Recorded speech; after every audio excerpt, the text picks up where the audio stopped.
বিচার চাই।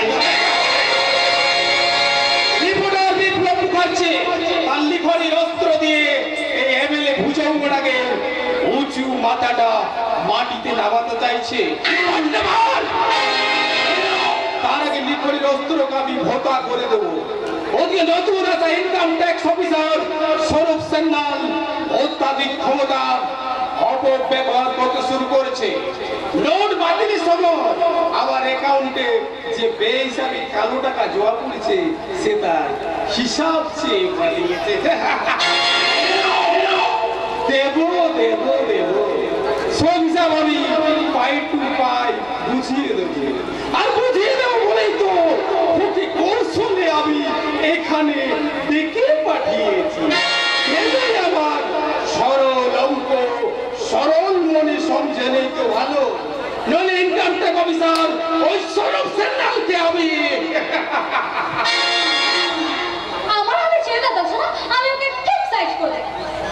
My sister, তুমি স্বরূপ সেন্নালকে চিনিস নাকি? আরে বাবা, শুধু চিনি বলে অনেক কম বলা হবে। আমি ওকে হাড়ে হাড়ে চিনি। তাই নাকি?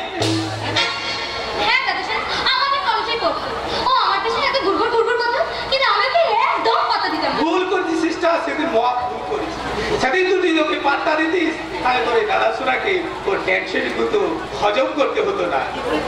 কি করে বুঝবো দাদা শোনা যে ওই গোবছর মার্কা গাইনা ছেলেটা এতটা উপরে উঠে যাবে? এটাই বলে ভাগ করে চক্কর সিস্টার। সেই চক্করে যে কখন কাকে উঠায় আর কখন কাকে নামায় কেউ বলতে পারে না। তা না হলে এই সামান্য ছুরি খেলা চালানোর সুযোগ না কখনো এমএলএর গদি পর্যন্ত পৌঁছাতে পারত। দাদা শোনা, এখন বিসি অতীত থেকে কেন তুমি তুলে আনছো বলো তো? ভুলে যাও, সব ভুলে যাও, তো ভুলে যাও। অতীতকে কখনো ভুলতে নেই রে বোন। সারা অতীতকে ভুলে যায় বর্তমান ধীরে ধীরে তাদের পতন। তাই বলছি বোন, অতীতকে কখনো ভুলবি না। ঠিক বলছো দাদা শোনা। এই তো কিছুদিন আগে আমি যখন কলেজ ক্যাম্পাস থেকে বাইরে বেরোচ্ছিলাম, তখন সৌরভ আমাকে ডাকতে ডাকতে বলছিল, প্লিজ সেটা একটু দাঁড়াও, আমার একটা কথা। আমাকে ভালোবাসার মতো যোগ্যতা তোমার রাখতে? সেটা আমাকে ভালোবাসার মতো আছে কি তোমার? আমার একটা সুন্দর একটা হৃদয় আছে, যে হৃদয় আমি তোমার জন্য জমিয়ে রেখেছি এক রাত ভালোবাসা।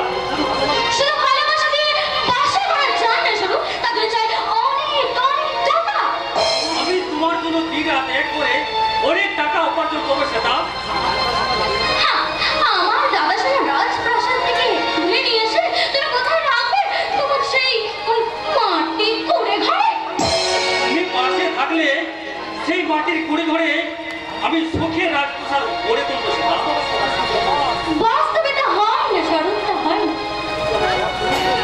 তুমিও তো আমার স্বপ্ন সেটা। ছোটবেলায় মা বাবাকে হারিয়ে আমি কাকার কাছে মানুষ হয়েছি। আজ কাকার অবর্তমানে আমি যেন এক ছন্ন ছাড়া যা যাবো। কিন্তু তোমায় দেখে কেন জানি না আমার এই যাযাবরের মনটা একটা ঘর বাঁধার স্বপ্ন দেখেছে। আমার সেই স্বপ্নকে তুমি সার্থক করতে পারবে না সেটা।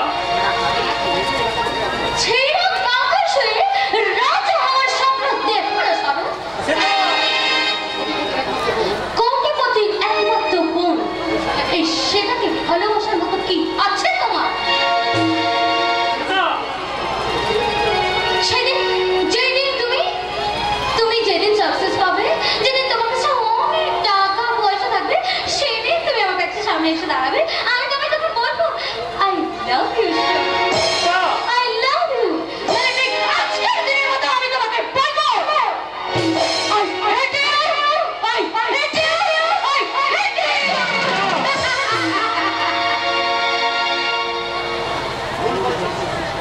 ভুল করছিস সিস্টার, সেদিন তুই মহা ভুল করিস। সেদিন তুই যে স্বরূপের হাতে পা দিতিস, তাহলে স্বরূপ আমাকে হাতে ফেলতে চাইতো। আরে দাদা শোনা, তুমি তো চিন্তা করছো কেন বলতো? সেদিন আমি স্বরূপকে ফাঁদে ফেলতে না পারলেও আজ আমি ঠিক স্বরূপকে ফাঁদে ফেলবো। আরে জানি রে বোন, জানি তোর জন্য স্বরূপের মনে একটা গোপন দুর্বলতা চাপা হয়ে আছে। আর তোকে দেখলে ওই স্বরূপের পুরনো প্রেমটা মাথাতে না দিস।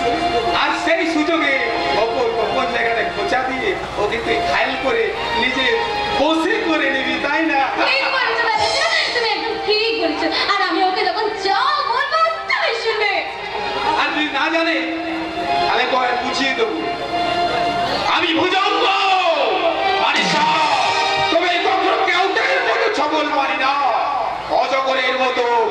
আস্ত গিলে খায়।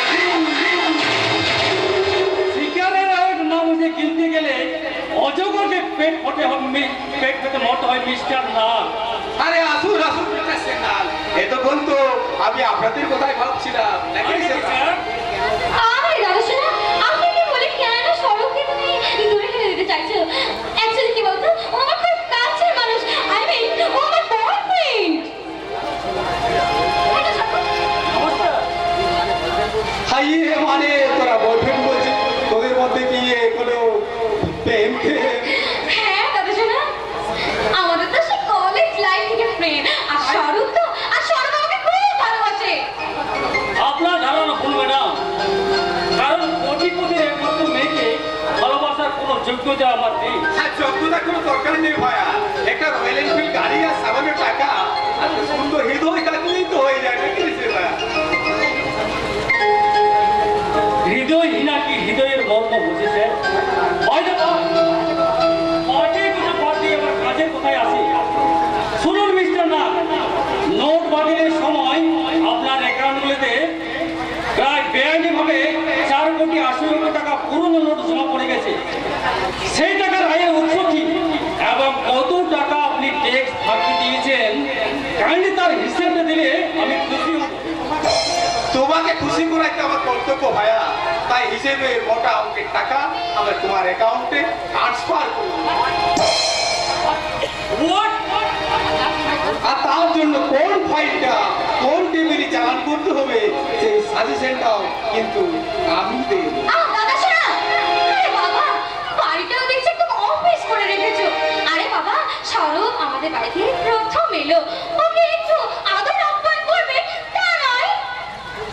সরি সিস্টার, আমি ভুলে গিয়েছিলাম যে স্বরূপ ইনকাম ট্যাক্স অফিসার হলো তোর আই মিন বোর্ডের অফিস। তাই তো স্বরূপকে বেডরুম বেরিয়ে গিয়ে ভালো করে এন্টারটেনমেন্ট করে আমি কেমন শুনুন মিস্টার না, আমি এখানে এন্টারটেনমেন্ট বা এনজয় করতে আসিনি, এসেছি অফিসিয়াল ভিজিট দিতে।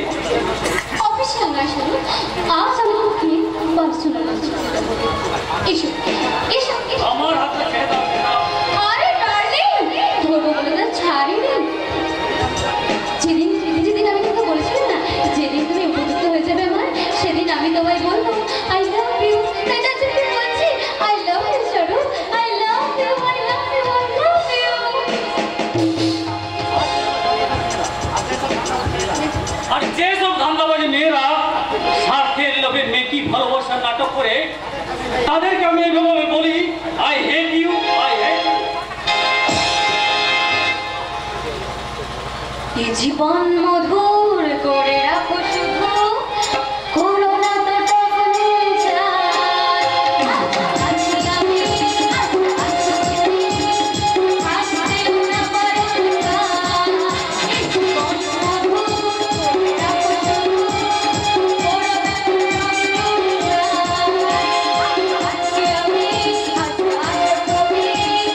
যায়। আছি আমি, তুমি হাসতে না পারি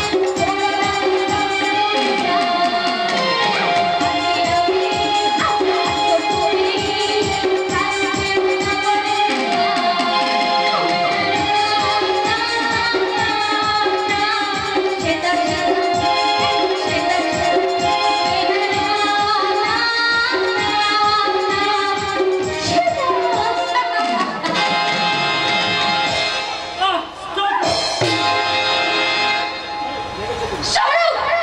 কি ভেবেছো তুমি? নিজের উলঙ্গ যৌবনকে টোপ হিসেবে সাজিয়ে আমাকে তুমি স্বীকার করে নেবে? নেবা? যৌবনকে পোশাক সাজিয়ে শুধুমাত্র ভদ্রের মনে জায়গা পাওয়া যায়, কিন্তু ভালোবাসার মানুষের মনে নয়। তুমি তো আমার ভালোবাসার মনের মানুষ। তুমি আমাকে একবার সুযোগ দাও, আমি দেখবে ভালোবাসা দিলে আমি একদম ভরিয়ে দেবো তোমার মনটা। তোমার ভালোবাসার আজ আমার কোনো প্রয়োজন নেই সোনা, কারণ অন্য জনের ভালো নিঃস্বার্থ ভালোবাসায় আমার এই সুন্দর হৃদয় আজ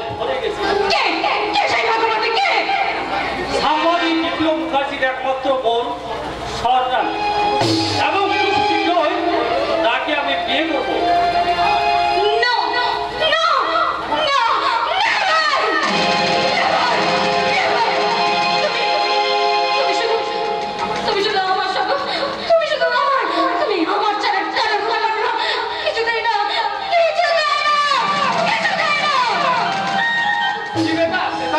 এখন তুই সরব করে তোর বেডরুমে যাসনি?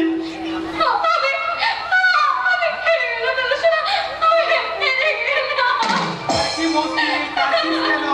লোকের জন্মকে কার কাছে হেরেছি? ওই সাংবাদিক বিপ্লব মুখার্জির বোন শালিনীর কাছে। সাংবাদিক বিপ্লব মুখার্জির বোন? তুমি আমার একটা কিছু করো, চাকরি মিটা আর স্বরূপ সান্যাল কেন শাস্তা হতে পারে। আমি এই অপমানের পত্র নেবই।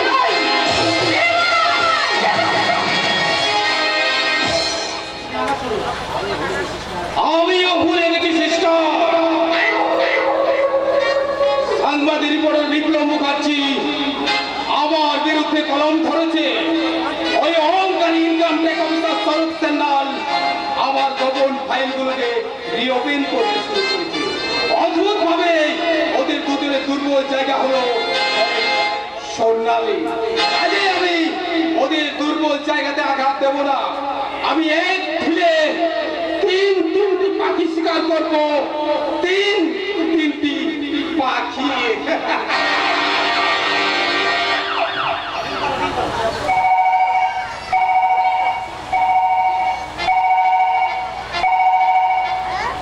হ্যালো হ্যালো, ভুলে গেলে বলছি। আমার 5-5টা লরি সম্পত্তি চা লুট করে গাড়িগুলোকে আগুন ধরিয়ে দিয়েছি। গুলি করে মারবো। বাচ্চাকে গায়ের চামড়া তুলে দেবো। কিন্তু কেউ আজকাল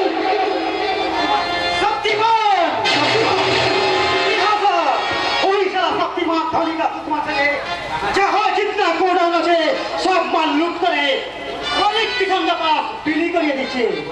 আর কয়েন সংখ্যা সতন না যেরকম হলে অহিংসা শক্তিমান জাদুকে মাফিক ছুটে গিয়ে জুলুম করলে বলবো পিটাই করছে। আমি দেখতে চাই সে শক্তিমান কত বড় শক্তিমান। তাই আমার হুকুম 7 দিনের মধ্যে শক্তিমানকে আমার কাছে বেঁধে দিয়ে আসবে। বিনা কোন যুবককে বেরোবে और कोई काम करबे ना। কি বাত? जी हाँ मालिक, अगर कोई नया काम करना है तो उसका बख्शिश भी कुछ ज्यादा होना चाहिए। সেন আমার কেনা গন্ডা আছে রহমান। তাই প্রতি মাসে ওকে 25,000 টাকা করে মাইনে কাজে ওকে আমি যা কাজ দেবো তাই করতে হবে। तो ठीक है मालिक, इसीलिए मेरे बड़ा सेठ सिर्फ आपका चुराई माल बदल करबे। और हम चाहे तो आपका मंच के लिए खूबसूरत बड़ा लड़की भी तुले लिए आसबे। लेकिन जान को बाजी लगा के उसको शक्तिमान को साथ टक्कर लड़बे ना। আমি সেনের মুখে ওর কথা শুনতে চাই রহমান। सरकार कुछ भी बोलने ना मारे। मेरा पिताजी का हुक्म मिले ऐसे खान सारा दुनिया को खून का दरिया में फांसी देते पारे। जुल्म का हाथ में पूरी छाई करिए देते पारे। लेकिन पिताजी का बिना शेर खान एक भी कदम आगे बढ़े ना। संतोष बड़ा संतोष। আর শক্তিমানকে আমাকে তুলে দেওয়ার জন্য তোর বেটাকে কত টাকা পয়সা দিয়ে দেবো রহমান? 20,000 টাকা। এই নে, এই নে 10,000। বাকিটা কাজ হলে পেয়ে যাবি। ठीक है मालिक। কিন্তু মনে রাখে 7 দিনের মধ্যে শক্তিমানকে আমার চাই চাই।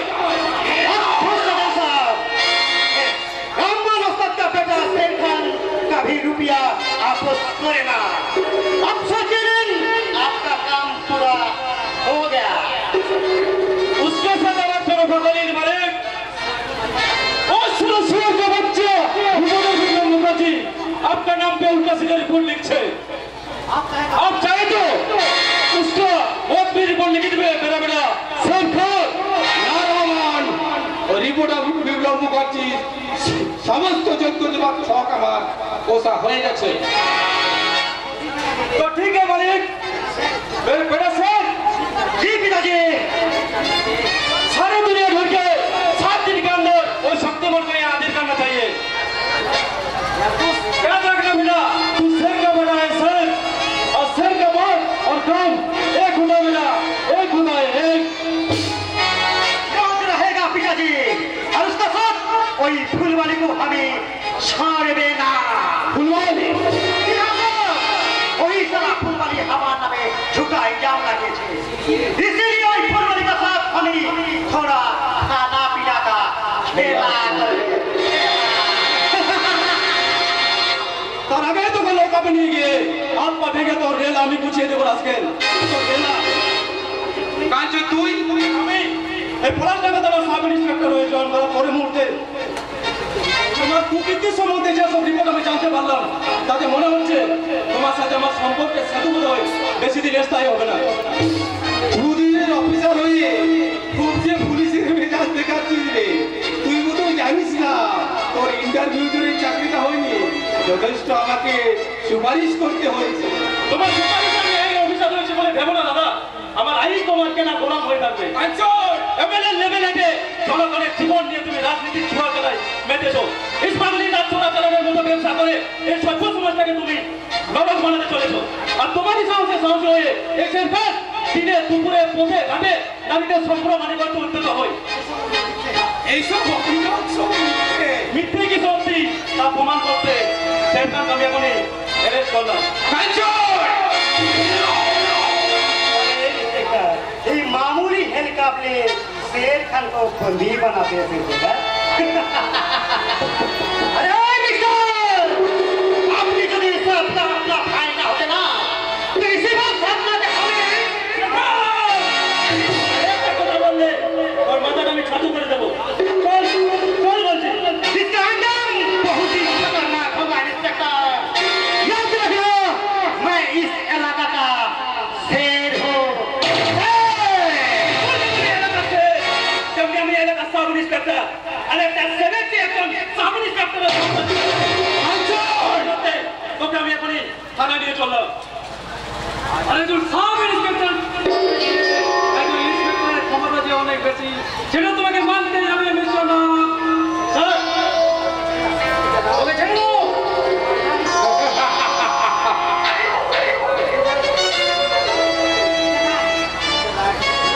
মিস্টার রায়, নমস্কার স্যার, আমি প্রধান করে হাজির না হলে আপনারা দুজনে একেবারে রাম পাতা পেতে যাবে। তো বলেন স্যার, যদি কিছু খরচা করেন তো এই সালাকে এখানেই। না মিস্টার, অত্যন্ত দুঃখের সঙ্গে বলতে বাধ্য হচ্ছি যে আমি নিজেই খাল কেটে কুমির ডেকে নিয়ে এসেছি। আরে নিজের ভাই হয়ে কিনা কি বলেন স্যার?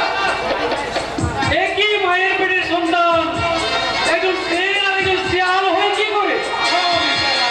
ও আবার সৎ মায়ের ছেলে। ও তাই বলে। अपना भाई को थोड़ा संभाल के रखिए साहब। फिर कभी इस शेर का हाथ उठाने का कोशिश करेगा तो उसका हाथ तोड़ के उसी का गला में लटका दूंगा। मैं इस इलाका का शेर हूँ, शेर। क्यों मतलब शेर की माफी चूंगा, कुत्ते की तरह नहीं।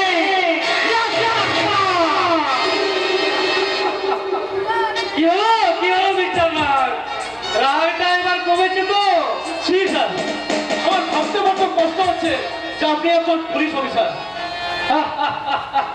তাদেরকে রক্ষা করার জন্য সরকার আপনার দেহে আইনে রশিটা খুলে দিয়েছে, আর তাদের মুখে পা দিয়ে এই সমস্ত কালো বাজারের কালো টাকায় নিজের বিবেক বুদ্ধিকে বন্ধ দিয়ে দেশের সর্বনাশ করে চলেছে। আপনি মানুষের শত্রু, আপনি আইনের শত্রু, আপনি সমাজের শত্রু। এই পোশাকটা পুরান আপনার কোনো যোগ্যতাই নেই স্যার। জি স্যার, জি। আরে ভাইয়া, কোন জায়গায় কোন যোগ্য লোক আছে তুমি বলতে পারো?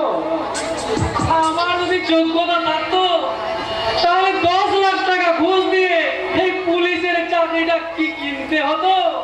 আমার যা কোয়ালিটি তাতে তো বড় বাবু হওয়া তো দূরের কথা, এটা হাবিলদার হওয়ার যোগ্যতা আছে কিনা তা আমার সন্দেহ। আমি চাই হে আপনার কথা বলুন না। আপনি কি আর এমএলএ হওয়ার যোগ্য?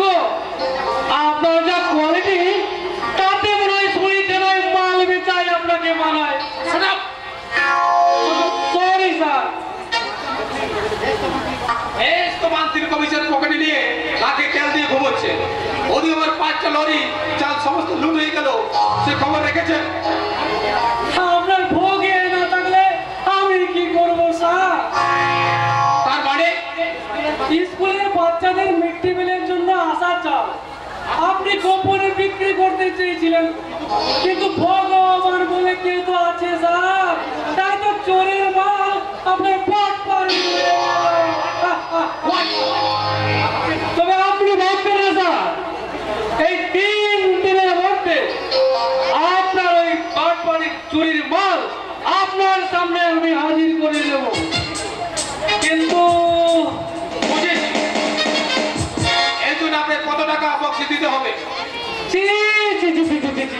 কি যে বলেন স্যার, আমার কাছে এখন টাকা মাটি মাটি টাকা দুই সমান। তাই বলছিলাম স্যার, আমার যদি 2 মুঠো মাটি সরি 2 কাঠা মাটি আমি টাউনের বুকে 2 কাঠা জমি যদি আপনি ব্যবস্থা করে দিতেন, কতদিন আর থানার কোয়ার্টারে পড়ে থাকবো স্যার? একটা বাড়ি তো বানাতে হবে নাকি? আপনি ভাবছেন না স্যার, যে চালবাজি করে আপনার ওই মাল লুট করেছে না, তার গোষ্ঠী সূত্রকে আমি এখানে তুলে নিয়ে আসবো। এবার বলুন, কে আপনার মাল চুরি করেছে?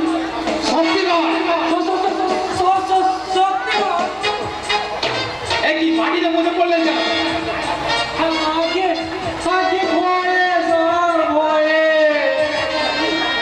একজন পুলিশ অফিসার হয়ে এই কথা বলতে আপনার লজ্জা করছে না? আমি কি আর তেমন পুলিশ নাকি? আমি ঘুষ দিয়ে চাকরি পাওয়া, ঘুষ দিয়ে পেট বানানো পেট মোটা পুলিশ। আমরা